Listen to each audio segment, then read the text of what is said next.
First is an email from somebody who's been doing Real Love for a while, and she emailed and said to me, somebody from Real Love asked me how I remember that I'm loved. And so I wrote down 10 steps to be happy, which I love because I love it when people do things in steps. It's easier to remember, easier to describe. And eventually I'll turn this into a blog. First, I took a blanket with me when I went to my intervention, and I used the blanket when I was being held and loved. When I forget that I'm loved, I stop, wrap myself in this blanket, and remember the actual physical experience of being held and loved. That's pretty smart. Anything that we use to remember an experience can help us. People take pictures of their vacation so that when they get home and they feel tired and stressed, they can pull out their vacation and re-experience it. People rewatch a movie so that they can remember what was in it. They reread a book. Some people pray every day, read out of the Bible every day.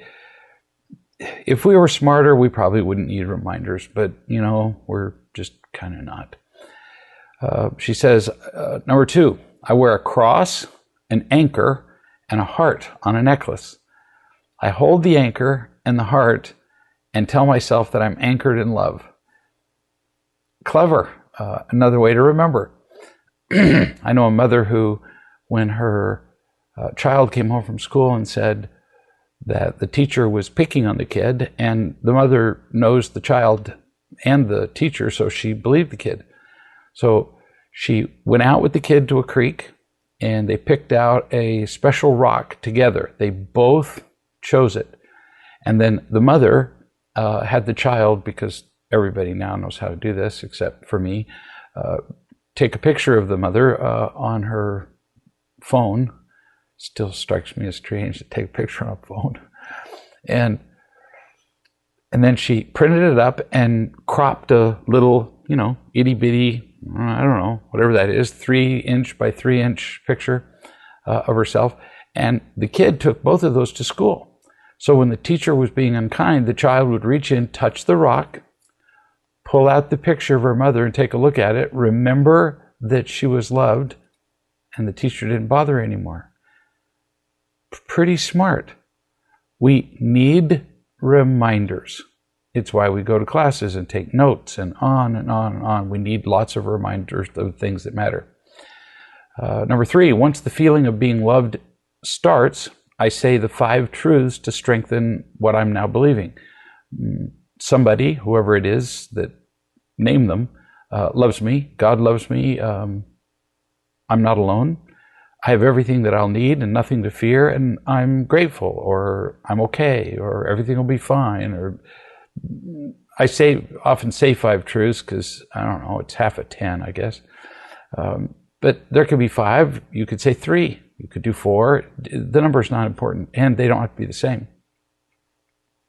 I have a tattoo of my mom's favorite flower on my wrist, so I kiss the tattoo and say, "Hi, Mom, I love you." And I imagine her kissing and loving me, even though this particular woman's mother is dead. It reminds her of her mother's love. Great. I'm not particularly advising that you go out and get a tattoo of your mother's favorite flower, nor that you mimic any of these particular approaches. It just gives you an idea that there are lots of ways to remember. How many times have we talked about this on the video chats?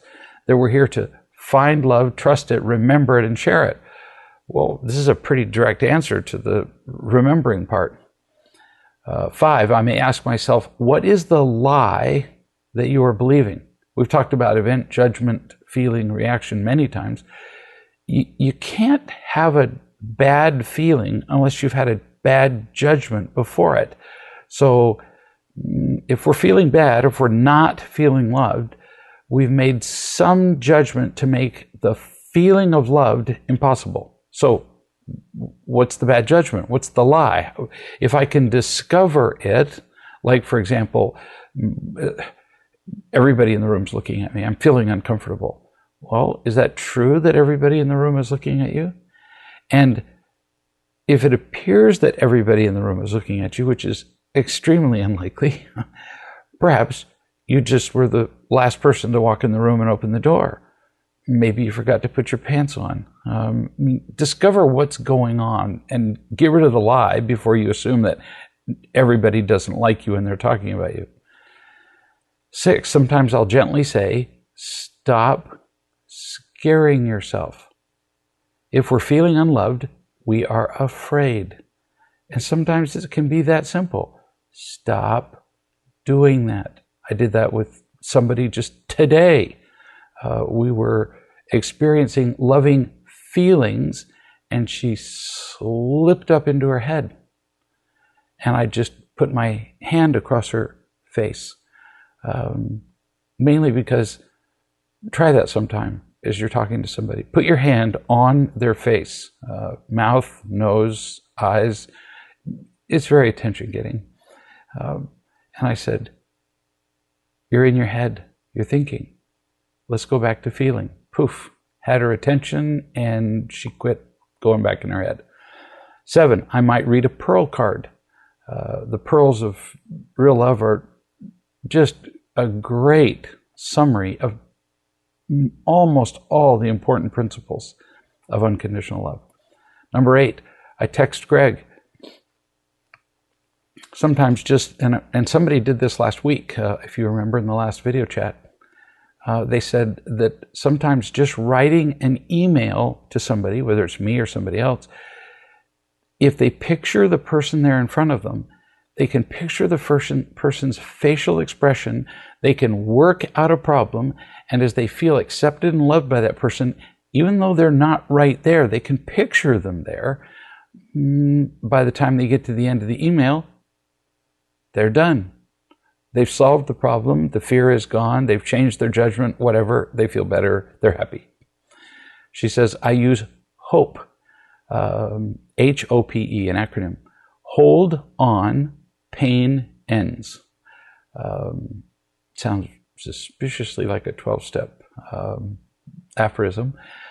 Telling myself, which doesn't make it bad, it's just nobody's better at aphorisms than 12-step people. Way better than Chinese fortune cooking factories. Hold on, pain ends. Telling myself this pain is from the past, an old wound that is now healing. You could also take that as a version of, and this too shall end. This pain that I'm in is not some mysterious thing that is hopeless and is going to last forever. And 10, I start saying what I'm grateful for and why. That's a nice one to end on, to end a list of 10 at least. There are many more. If you can get to gratitude, you're pretty much done being unhappy. You really are. So thank you for the person who sent in this beautiful list of 10. And I'll turn it into a blog in a month or so, and you'll be able to read it up there with many more comments. A husband and a wife, new subject, got in their car with their 10-year-old daughter. And the daughter said, there's tension here in the car. She's 10. She said, what's the tension about? And the husband, in fairly typical husband style, went, I don't know, I don't feel no tension. And the wife stumbled all over herself. She didn't know what to say because it had to do with some sexually related issue between her and her husband. Pretty much write this down as a rule in granite somewhere that your kids don't want to know anything about your sex life.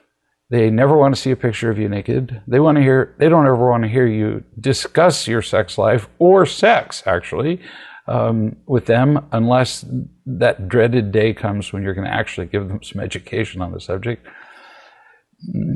So it was a sexual issue, and she didn't think it was appropriate to share with the daughter.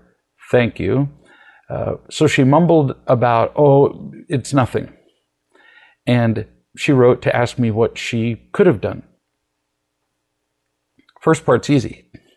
Never lie to a kid. So if a kid says, there's tension in the car, pretty smart kid. And Most kids are that observant. If you lie to the child can sense the tension. They're not stupid. That's like telling a child who goes, "What's that smell?" because, their favorite pet dog is lying in a rotten heap in the corner of the room, saying it's nothing is not a really great idea. It makes them distrust you in everything else. So you have to provide a truthful home, or the kids are doomed. But again, never discuss the sexual stuff. So what do? You tell the truth. You could say something like this. Not this exactly, but like it. Your dad and I are having a conflict about something. You have to say conflict, not discussion. Because if you say discussion, you just lied. The child said there's tension. Discussions don't cause tension. Conflicts do. It's not about you. Not even a little bit about you. We will get it worked out later when we're together and you're not around. And in the meantime, you don't have to worry about anything. Really, we'll get it figured out and we'll get back to you when it's resolved. So you don't have to wonder. In other words, come find the kid and go, remember that tension? Gone. Don't lie, because if you haven't resolved it, it will be all over your face and you're a liar again. So kids want to know this when you tell them the truth, like about in this particular instance. They want to know that they were right about what they felt. Remember, they're just discovering the world. And they say something's wrong, you say no. Oh man, that confuses them.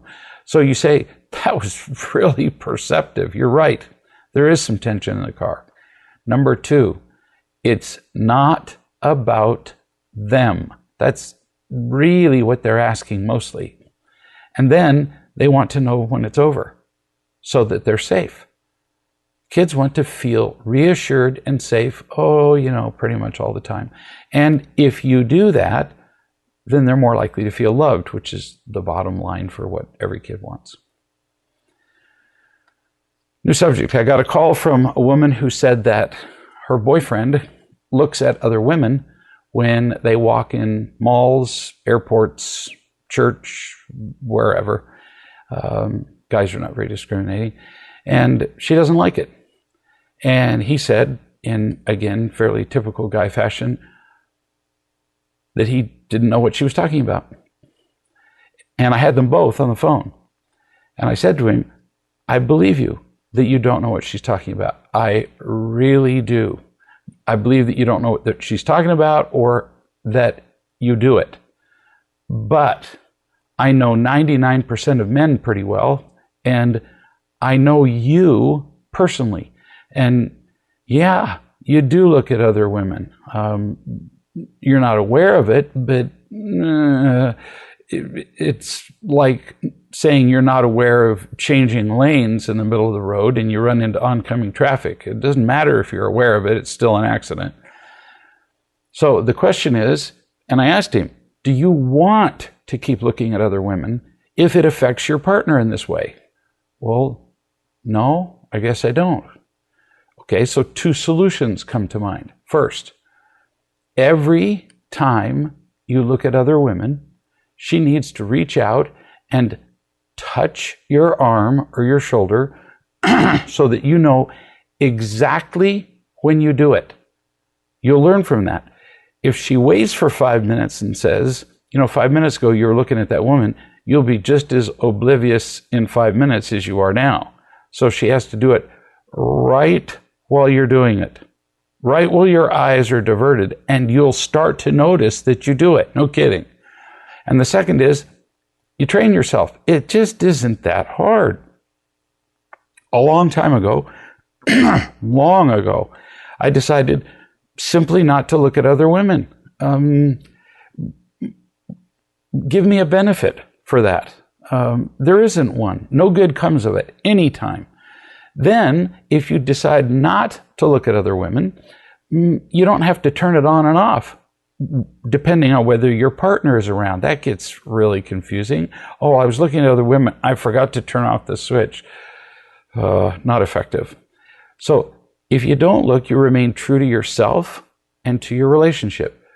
How do you do that? Well, I discovered it was pretty easy because it turns out that to actually look at somebody, to see their exact facial features, form, clothing, to see them exactly, you use an area in the back of your eye, in the retina, that's about the size of the tip of a ballpoint pen. No kidding. I mean, I was an eye surgeon for 20 years. So if you were to take a ballpoint pen and just go in the middle of the eye, you'd be legally blind. You couldn't make out people's facial features, you couldn't read, but you would preserve all of your peripheral vision. So you would see objects, you'd be able to see cars, you'd probably be able to drive, even though they really probably won't let you drive because they require you have good central vision.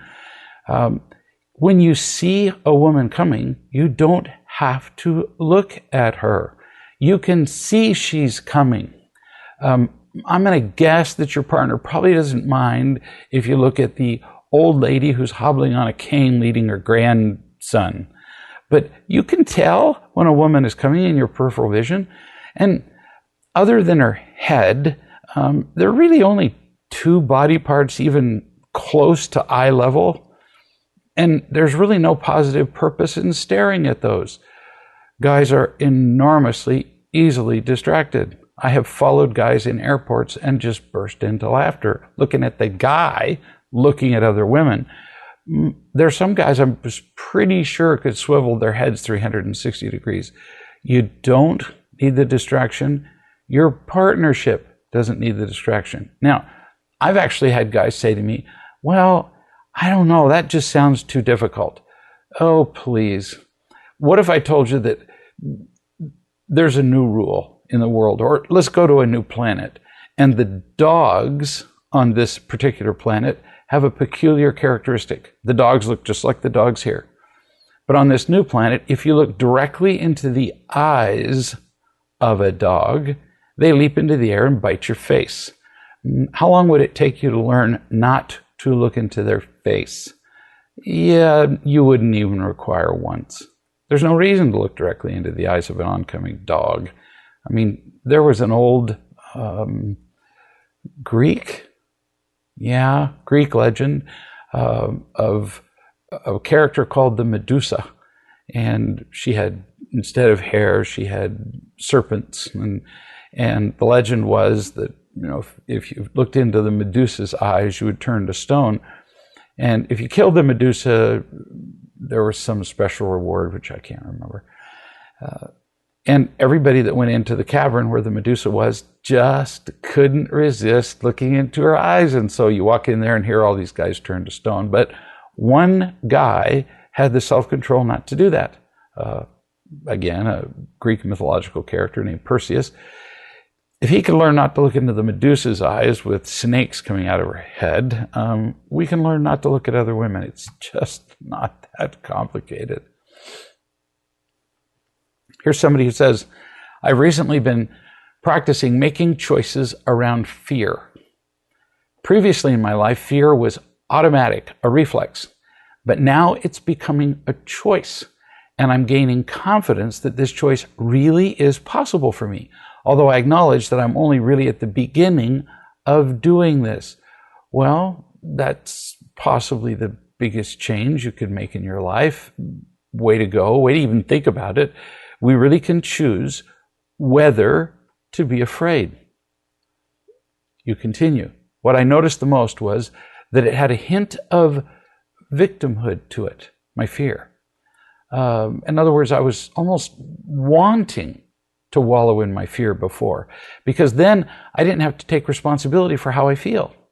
Seeing how I was using fear has actually helped me feel more determined to stop it, because I don't want to keep using it.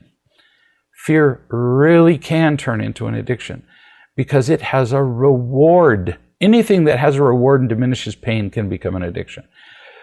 From fear, we get out of responsibility. If somebody's trembling in fear and crying, we don't remind them to go wash the car. They get out of stuff. And we manipulate people with it. Walk into a room and act terrified. Everybody in the room will turn their attention to you. Anything that reduces pain can be an addiction. You continue. Then today I was choosing to believe that I was worthless as a result of some mistakes I'd made and an email I received from my business partner. I was choosing to believe that it said I was stupid. A specifically memorable wound I have from my mother saying, "You, quote, stupid little boy," when I made mistakes as a kid. Old wounds over and over prove to determine pretty much the rest of our lives. And unless we learn different judgments, we're going to keep reacting to those old events forever. So my question is, you say, how much of a choice is feeling worthless for me now? You've recognized that fear can be a choice, so how much of a choice is worthlessness? It took me a few hours to remember the truth, but for some time I went into fear and chose to believe I was worthless, which I presume tells me that I have not completely healed yet. Does the amount that we have healed affect how much of a choice feeling worthless is? Healing from old wounds completely determines whether we make true choices of any kind or just react. If you haven't felt loved, haven't felt and haven't healed, fear and worthlessness are not choices. They're just involuntary reactions every time. If you have been loved enough and healed, then you can finally choose both ways, not to feel afraid and not to feel worthless. You continue, at what point would I consider it to be a definite choice that I'm choosing to believe what I know is a lie? So I'm going to repeat that because it's a little complicated sounding. How do I know that I'm choosing to believe so I know something's a lie, but I'm choosing to believe it anyway? Because that is possible, not likely, but it can happen. When you've been loved a lot, when you've felt it many times, but you still keep being afraid or feeling worthless, that's how you know you're choosing to believe a lie. You're hanging on to a lie. Why would you do that? Why would anybody do such a dumb thing? Security, familiarity, addiction, and sometimes without addiction or any of that stuff, just habit. You say, what actually happened today is I went into my head, I became afraid, and was struggling to stop thinking about it until I saw that I was indulging in the fear right then. I was indulging in lies and fear, and it was time to stop, which is what I did. I chose to stop. So that tells me that it must be a choice now, surely. Yeah, duh, that's a brilliant way to describe it. You say, I just thought I'd ask your take on this and any guidance on practicing consciously exercising my choice not to be afraid and not to feel worthless. This is the single most important effort possibly of your life. That the more loved you get, the more loving you become, like we talked about. Find love, trust love, remember love, share love. The more you do that, the more you'll be able to consciously choose not to be afraid, not to feel worthless. Because if you do those four things, you will have the power to be fearless, the power to feel worthwhile. And if you feel worthwhile, you're able to consciously choose that. Why would you choose to feel worthless? And we did provide a couple reasons, but normally we wouldn't. I got an email. And it said this: I want to communicate how much our marriage has changed and how different I am since real love. The other day I was trying to find an Airbnb. I must admit, I don't know what that is, but I'm assuming it's kind of like a hotel or temporary lodging of some kind. An Airbnb for our family trip in a few weeks. And Airbnb needed a picture of me. I was going to send a picture of my husband Blaine and myself, but Blaine said, well, Why can't it just be a picture of you? So here she is. She's making arrangements for this thing. She's doing everything so that he doesn't have to do it. And because she's sending a picture that involves him, then he sticks his nose in. He doesn't stick his nose in when the job has to be done, when it started, when the application is being done, when she's finding things. No, just when there's something that bothers him. And I'm kind of chuckling because sometimes he just cannot keep his mouth shut. I know him. He just has this irresistible urge to be right about things. He always has another question. He asks for information that he doesn't need. Again, usually to be right. She continues. I got annoyed. I sighed. You can just hear it. Why do you have to include a picture of me? And I started saying, that is so typical of you to, and you can easily imagine how that sentence would finish. But I didn't finish. The harm was already done, though. Blaine stood up and stomped out of the room. And then I felt angry. I knew I'd been wrong to attack, even though he was attacking me, and yes, he was. But all I could see was how difficult he was about everything. And honey, you're right, he often is difficult about lots of things that are just ridiculous. After finishing what I was doing online, taking some time to calm down and not rush the process of actually getting over this, I went up to Blaine and I said, sorry for being a jerk. That's just lovely. I asked if he wanted to watch something with me, on television. And he said, well, do you want to? Now, see, notice, she asked him if he wanted to. She wouldn't have asked him if she didn't want to, but he always, it's as though he's conducting an interrogation all the time. Well, do you want to? How much do you want to? On a scale of 0 to 5, where he just does that. He just can't stop himself from asking questions. He could have graciously accepted your overture at making peace, but no, more talking. And that can be difficult, especially when you're trying to make nice. So you said, I got quiet for a little bit. I was going to come up with some confusing explanation about my guilt and how conflicted I felt. But then I realized, that's just right in his wheelhouse. He would just love that kind of intellectual discussion, and it would have gone badly.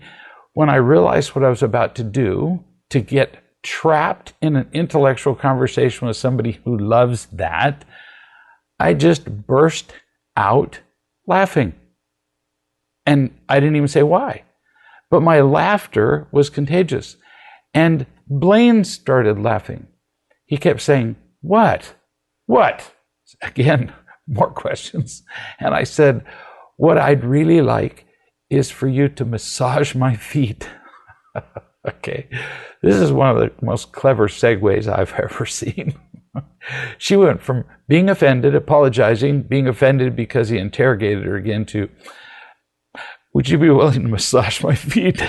Talk about changing the subject. So Blaine came over and massaged my feet. And we chatted for a little bit and laughed. We played and wrestled together on the floor. Unbelievable. This would never have happened before real love, ever. I'm just getting less and less interested in the heaviness of that awful reconciliation period, she says. This used to be such a complicated thing in the past. If I'd messed up, then I needed to rush over and ask him for forgiveness and tell him solemnly how wrong I was, and sacrifice, sheep on the altar and drip the blood to one side or the other. Explain to him why I'd done it and then try really hard to make up for it. It's just awful. And then he would have taken advantage of being the offended one and would have acted very difficult to please. I'm so glad that we can stop doing that stuff. It's boring. And instead, we can just laugh. It's so much lighter. It's easier. It's happier. And I read this and I'm going, perfect, what you just did. It's beautiful. For the future, just something to tuck away in your head. When he asks questions like, why do you have to send pictures of him? Don't engage at all or bother to get offended.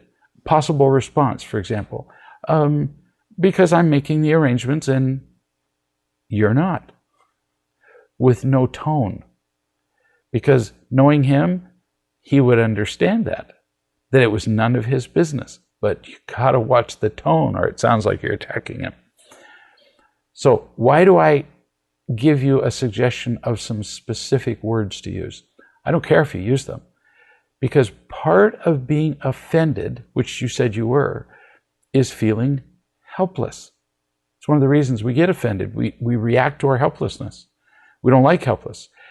If you have some words to use in response, you'll be less likely to feel helpless and less likely to be offended. And that's a pretty good thing. Here's an email from somebody that I don't even know if I remember at the time. It's not that I don't remember. I didn't remember the person's name, but could be wrong. They said, I wanted to take this time to update you. A year ago, my mother and I saw you in Arizona. I was the one at the end of the day that got the courage, and I don't remember this, but I'll bet I even told her, if I see you in the future, tell me this and I'll remember, and then I don't. I was the one at the end of the day that finally got the courage to hug my mother. At the time, she was 72 and I was 49.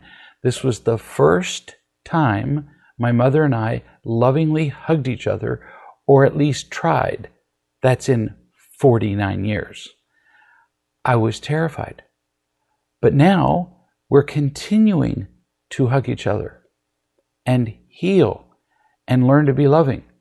This has been a beautiful experience. And now my 20-year-old son wants to get in on these hugs too. So I just can't tell you how grateful I am. And, you know, that's why we do what we do.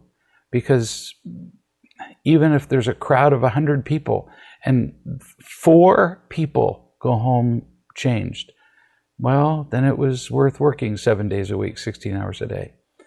Really fun to hear this stuff. I mean, look at that. That's 3 generations of people changed because one person had the courage to do something different. This is an email from a man who's been in real love for a while. He said, I was on vacation with my wife, Elaine. Everything was fine until she mentioned wine.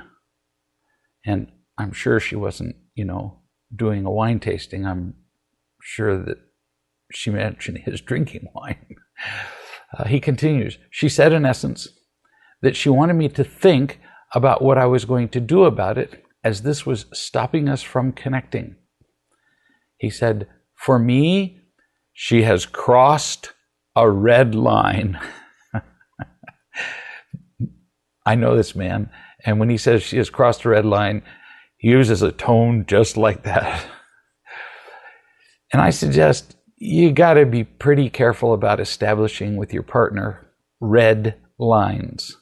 It's dangerous because it sets you up to be enemies. And it also means that you're not truly listening to your partner. You continue, she just wants to control me down to the slightest detail.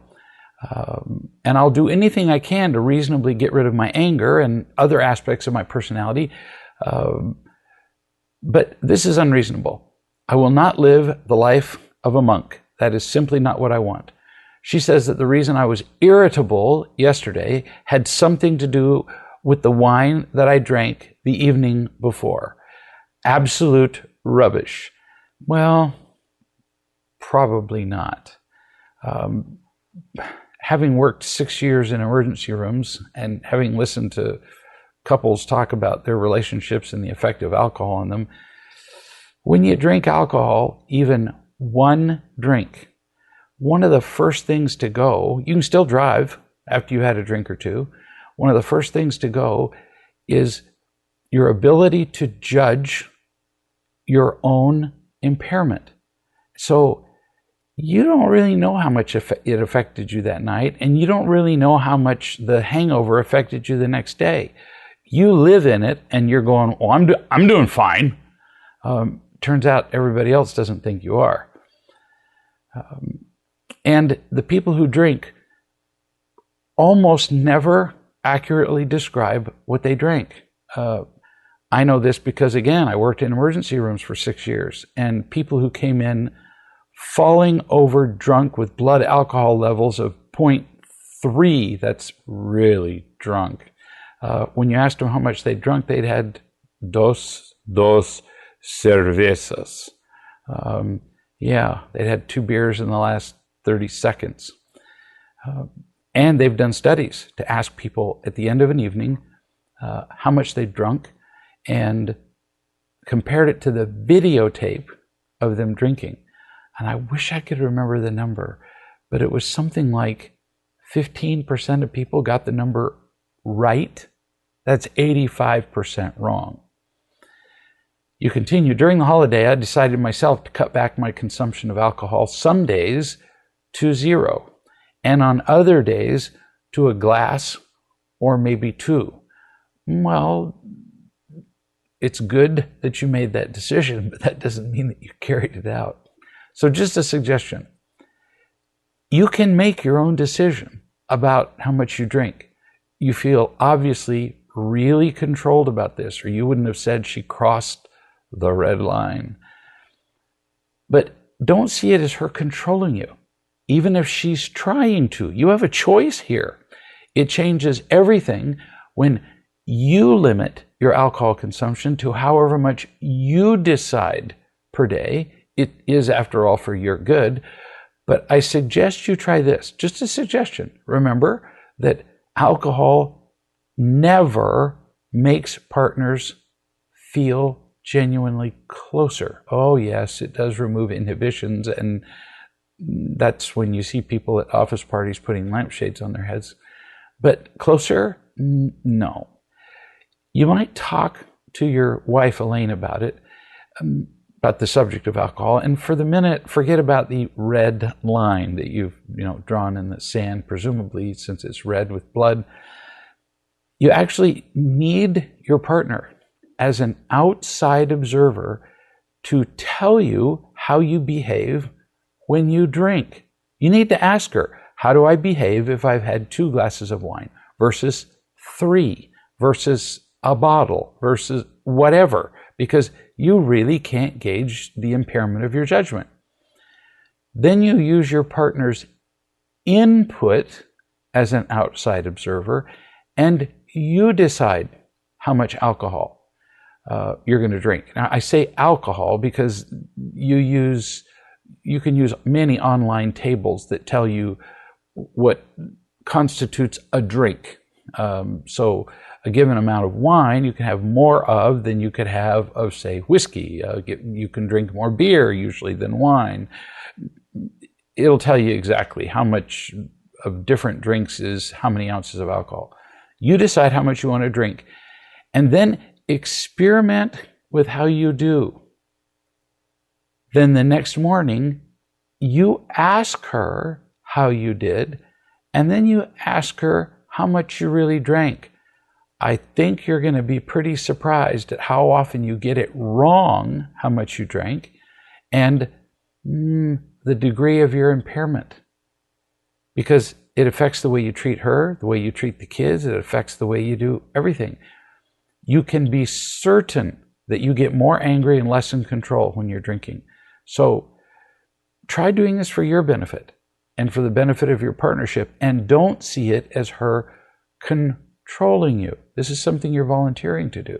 It's you controlling you. You continued, when we were with you, she asked whether I would accept drinking less, and I was clear that I would not accept limits from her, but I would be reasonable myself. That sounds good. And that's actually pretty much what I'm saying. Determine what is reasonable for yourself, but ask for her input, and that changes your perspective about her controlling. There's more to this, but it's about the perspective. Drinking doesn't help people behave well.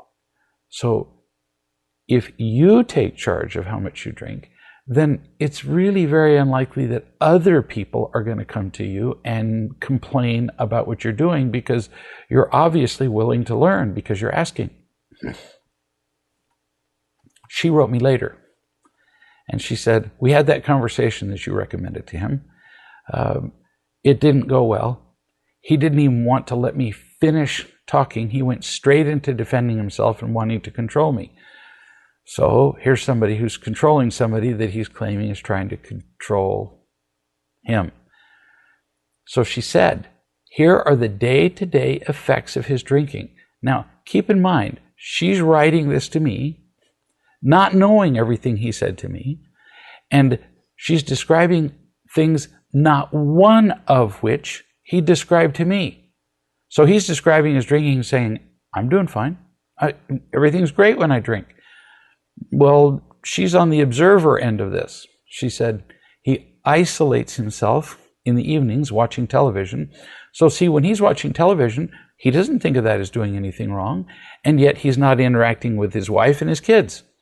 He falls asleep in his chair, so after a certain time, he's completely unavailable to me and the kids. Well, while he's asleep in his chair, do you think he registers that he's doing anything wrong? No. So see, he's oblivious to all of this. There's no connection or intimacy between the two of us for the rest of the evening, while he's drinking, while he's in the chair, when he's asleep, or when he wakes up. And that happens most evenings. And see, if you ask him, he says he drinks 1 or 2 evenings a week. And she said, oh, if only that were true. She said, our daughter hates it when he drinks. Even if it's not much, she doesn't even like going near him or cuddling him goodnight or him going to her room to say goodnight. So he loses all connection with our daughter. And she finds the jokes that he tells when he's drunk not one bit funny. So see, these are things that he doesn't realize are going on. After many conflicts, we have arranged with our son that he now checks with me when he wants to talk to his dad about something in the evening, because he doesn't want to talk to his dad if he's had something to drink. I'm the drink meter. Same for the daughter when she needs to ask him for something. We basically all organize ourselves around his availability to be fully with us, which he can't do the minute he's had anything to drink. So I said to her, you've got to tell him all of this. You can't tell him what he has to do or he'll fight you. That's just being realistic. But you need to tell him these things because he doesn't realize it.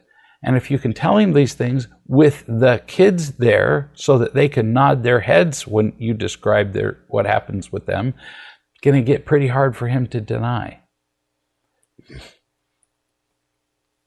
Here's somebody who wrote in and said, I just posted this on our parenting site. Parenting decision moment this evening. Just how consistent am I going to be when it inconveniences or challenges me? That's a big question, isn't it?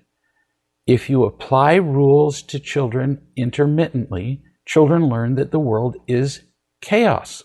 They learn essentially, like in the physical world, that gravity works intermittently. Imagine a world where gravity did work some of the time. Well, everything would lift up off the ground and then come crashing down when gravity resumed. It would be a horrifying life. And that's the life of most children.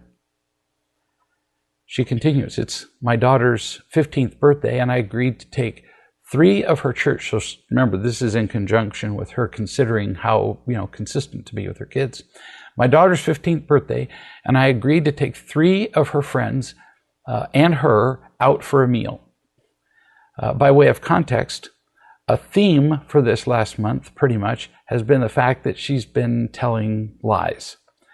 As a result of our discussions about lying, I've said that she can't go out with makeup on because it's another form of lying. If she weren't lying in any other way, I wouldn't mind. But since she's been lying a lot, I thought this was a reasonable consequence. Well, it is. She's very attached to what she looks like as a measure of her self-worth. Not unusual, and she's learned it from me and from the rest of society, and it's devastating for her happiness. Yes, it is, more than almost anybody appreciates. Every time you go through the grocery checkout, you get to look at what women are really supposed to look at, and these are women who've gone to enormous lengths to stay beautiful, who've been carefully selected by modeling agencies, and then had their picture photoshopped. You continue, just as we were about to leave tonight, I noticed that she was wearing makeup. I took her into another room and I reminded her of the no makeup rule. So she could either take it off and we would go out, or she could leave it on and we would stay in. This is a mother. This is a mother who means it. This is a mother who's going to raise a child who understands consistency, who understands what loving and teaching is. She begged me not to make her do this because one of the other girls had done the makeup for her. Oh, do you see the pressure? Kids are just good. Oh, Mom, I can't take it off because my best friend Susie applied the makeup as a birthday present for me. And then we give in. And in fact, all the girls were wearing a lot of makeup. And I said, I'm not making you do anything. You can go out without makeup or stay in, your choice. And you're a hero to me. This is parenting. Her response was to go to her friends and tell them that she couldn't go out because I wouldn't let her wear makeup. Okay, possibly a little blaming, but that's what she chose to tell her friends. And this time, I didn't spare her the embarrassment. I didn't save her. I didn't spare her the embarrassment of talking to her away from her friends, and I suggested that she tell them the real truth about herself. It's not about me. She did her best with this in telling the truth to her friends, and then her friends did an amazing thing. They all said, how about if we all take off our makeup so that we can all go out, as they put it, barefaced. Jeez. It almost sounds lewd. Barefaced and natural. I'm kind of freaked out. That's very cool. And the mom says, so that's what they did.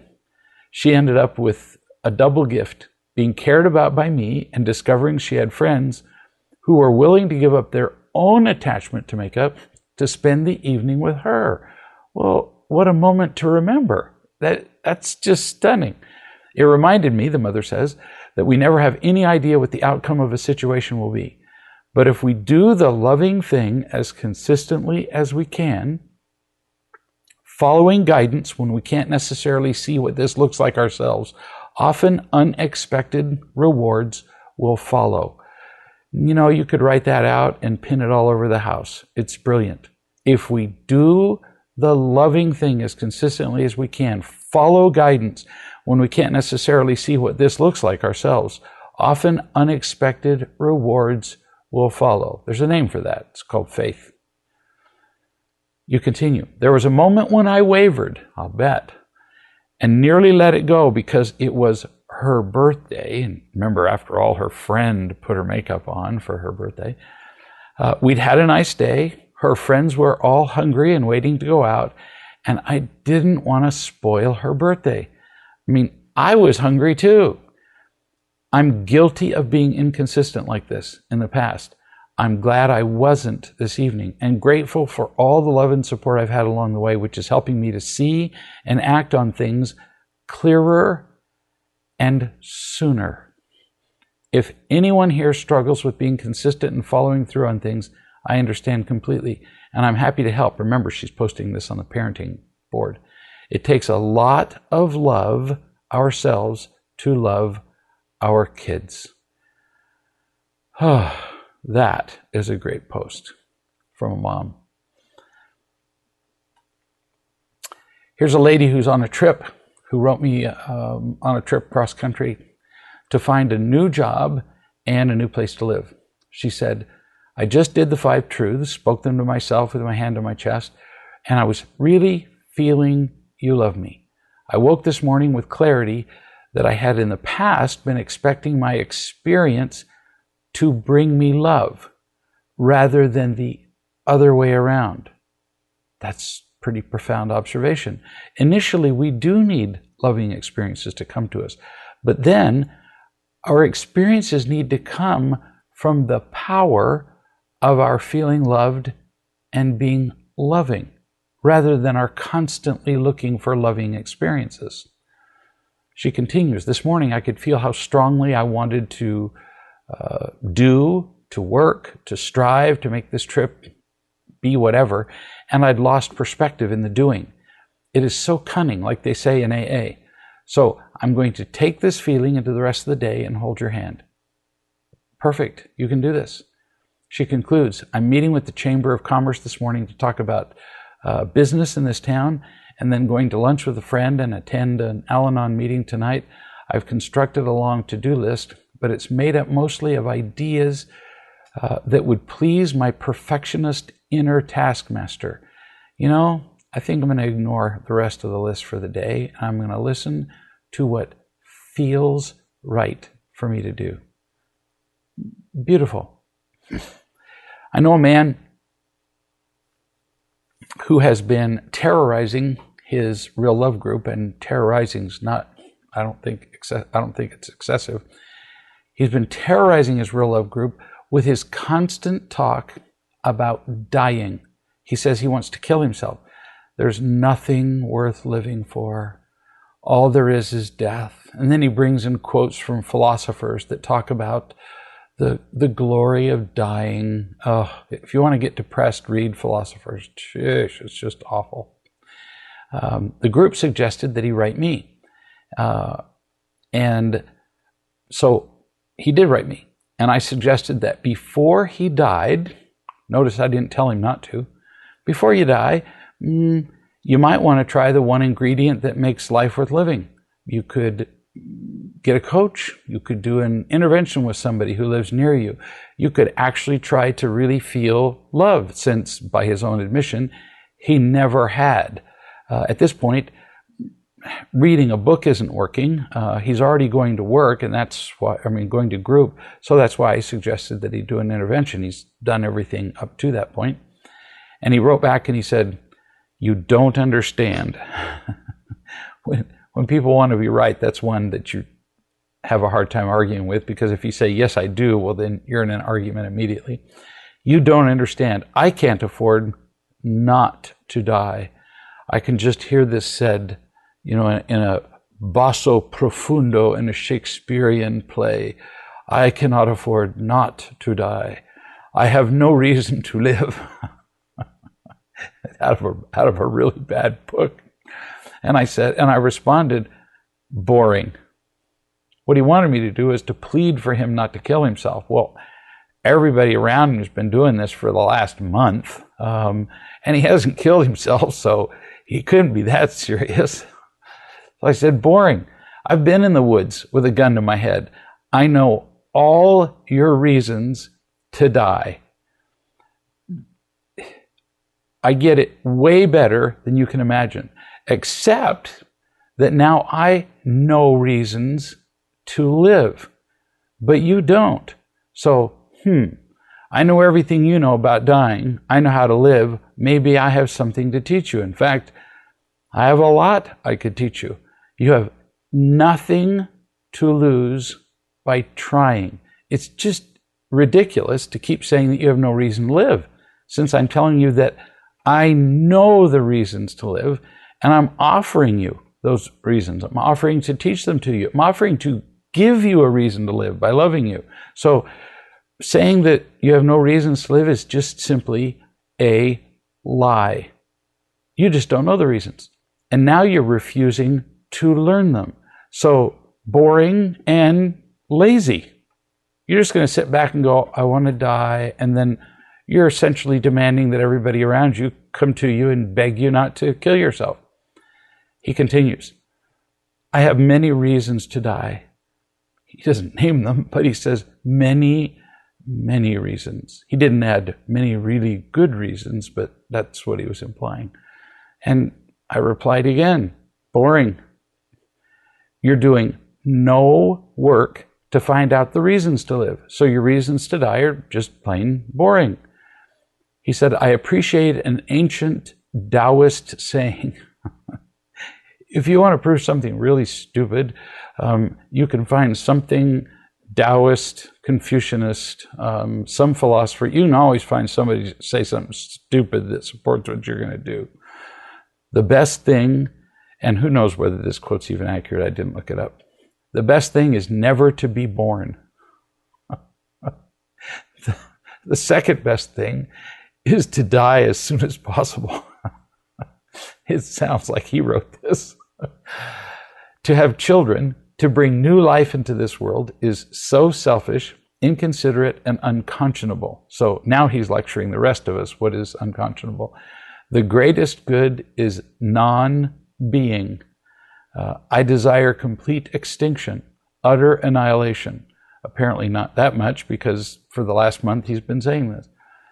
I suggested that he get off his self-assured and self-righteous butt and learn how to live. I said, you're being lazy. You haven't even looked for the ways. And there are people who are telling you that there are ways. He said, absolute, perfect, eternal, complete death, no heaven, no hell, no purgatory, no reincarnation, no eternal recurrence. Absolute, complete, perfect, eternal death is the highest good. Jeez. As St. Francis remarked, death is my best friend. Of course, he leaves out the fact that St. Francis said that when he was old and he already lived a good life. And then he concludes with more drivel and says, spell live backward. And what do you get? This is like a 12-step program for crazy people. Live backwards is evil. Yes, if you live your life backward as you're doing it, it might seem evil. So what's the solution? Kill yourself. You're welcome to do that. Or you could learn from people who can live forward. It's like you're determined to stay ignorant. I know a way that makes living glorious every time if you'll do it. And you keep responding with, there is no sun, there is no sun, just because you have a black bag over your head. Well, not everybody does, honey.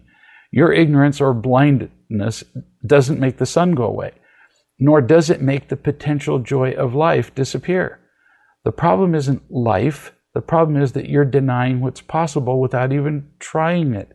And you're getting a kick out of people paying attention to your drama while you talk about suicide all the time.